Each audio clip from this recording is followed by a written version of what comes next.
Alps is an extraordinary gravel adventure spanning over 800 kilometers across the Alps. Over 800 kilometers through the Swiss, Italian and French Alps. A solo or duo challenge that connects Crans-Montana in Switzerland to the shores of the Mediterranean in Montailleux. The race is on!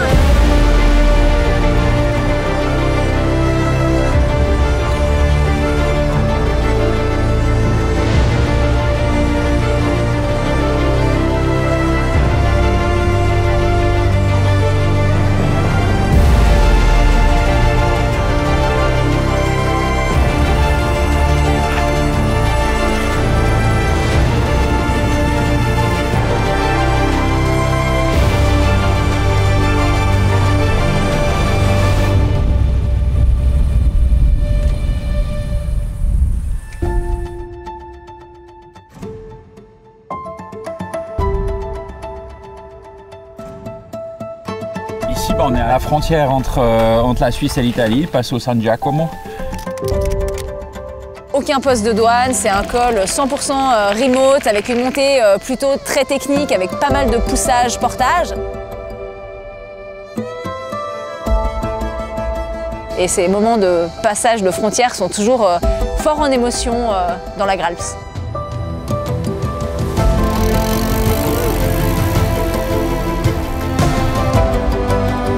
Incroyable, mec, c'est insane. Je me régale.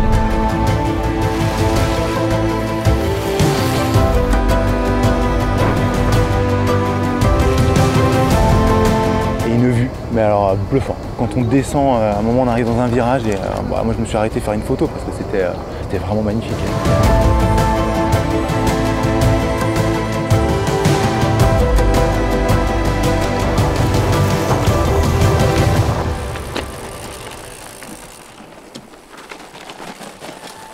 The Alps in the sunshine, they are giving you some energy.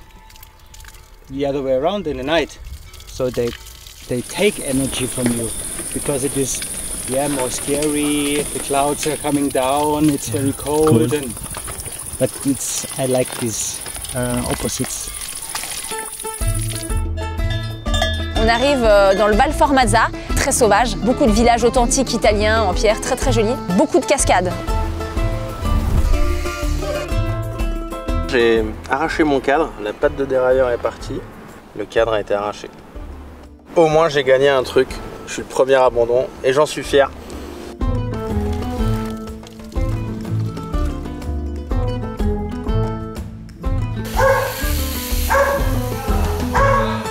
Il y a plusieurs fois où on quitte la route, on se demande pourquoi, pour récupérer des chemins et en fait généralement il y a un truc à voir.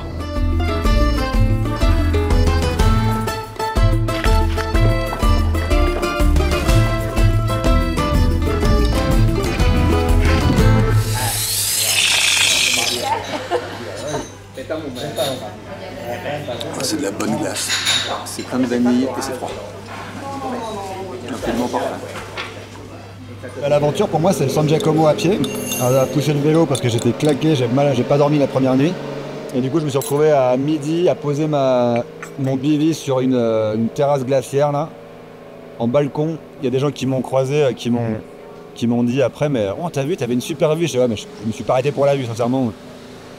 J'étais tellement naze qu'il fallait que je dorme et voilà. Et puis la nuit dernière du coup j'ai dormi 7 heures d'affilée et c'était vraiment réparateur et sans ça moi je continuais pas donc là je suis requinqué.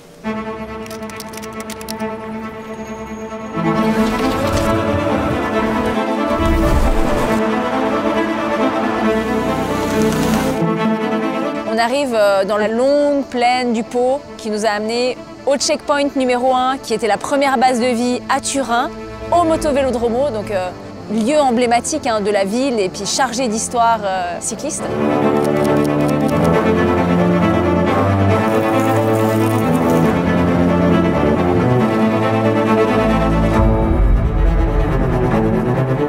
Sur la trace GPX qui est sur le compteur, je me suis retrouvé face à un pont qui est écroulé.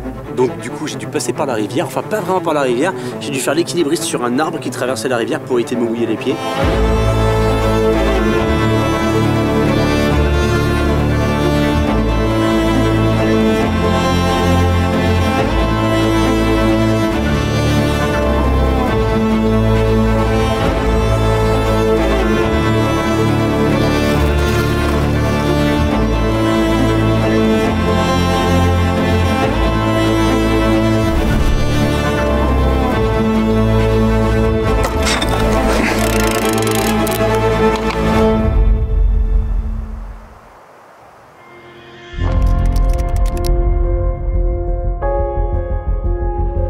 La sortie de l'Italie était aussi mythique par le col de la Lombarde, un très long col, plus de 20 km.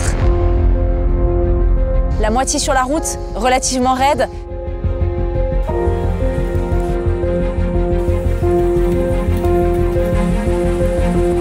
La Lombarde que j'avais vue en photo, je me disais mais en fait c'est mort, jamais j'y arriverai, c'est trop loin. Même quand j'étais en train de monter, je me disais bah je voyais les mètres qui montaient mais mètre par mètre, il y avait 1500 mètres, mètre par mètre. Et je me suis dit mais j'ai jamais été aussi fatigué sur un vélo, c'est pas possible, j'ai plus de jambes, qu'est-ce qui se passe? Et ensuite un final en gravel avec pas mal de gros cailloux. Combien de fois je me suis arrêté? Je sais pas, 20 fois, 30 fois. Là, c'est le mental qui a pris le dessus parce que là, physiquement, j'étais plus là.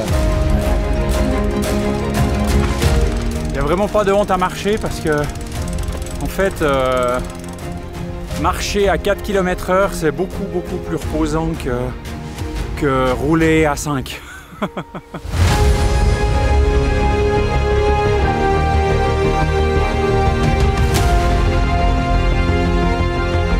Ceux qui ont la chance de traverser cette frontière de jour ont vraiment profité de paysages absolument fabuleux. Très peu de pollution lumineuse pour ceux qui sont passés la nuit. Ils ont peut-être pris le temps d'observer les étoiles avant de passer la bascule vers la France. On se régale. Toute l'approche là de la Lombarde, franchement, trop bien. Et là on est en France, ça régale. De retour chez nous. Oh, putain.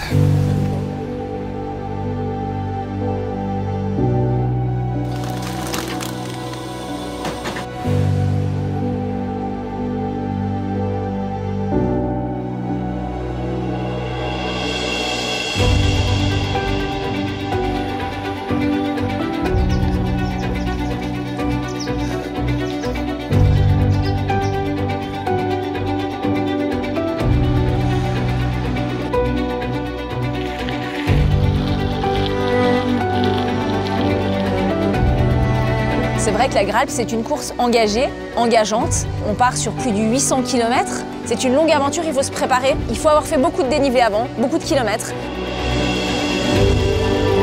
Il faut le voir vraiment comme une aventure humaine, sportive, mais aussi un voyage, parce que ce qu'on voulait faire vivre au travers de la Gralp aussi, c'est les frissons qu'on peut ressentir quand on va découvrir de nouveaux endroits à vélo, quand on va découvrir de nouvelles régions.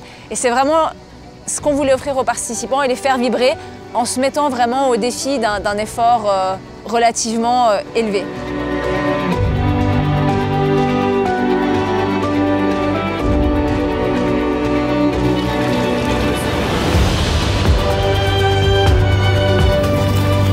I was wondering why people do the events instead of just doing bikepacking, and I think this meeting the people is one of the biggest points during these events.